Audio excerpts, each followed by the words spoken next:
अब साइंटिस्ट क्या करता है, वो जब इक्वेशन कोई बनाता है, कोई कानून बनाता है, तो सबसे पहले क्या करता है, वो खुद और बाकी सारे उसको डिस्प्रूव करने में लग जाते होंगे।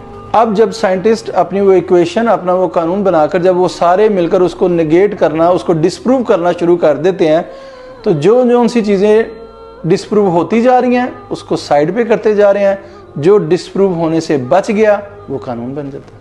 यही है ना साइंस। वो डिस्प्रूव कौन कर रहा है? जिसने उसको खुद बनाया।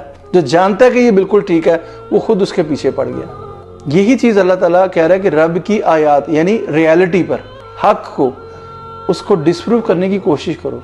जो फजूल अकायद होंगे, सुनी सुनाई बातें होंगी, मेरी तरफ से नहीं होंगी, वो डिस्प्रूव करोगे, वो साइड पे होती जाएंगी। नीचे से जो आएगा वो असल हक और सच होगा। तब तुम्हारा ईमान फर्म होगा कि तुमने सिर्फ उसको आंखें बंद करके नहीं, आंखें खोलकर और कान खोलकर उसको तहकीक कर उसको, उसके जितने भी चीज़ें थी उसको डिस्प्रूव करके ये नीचे से हक निकले।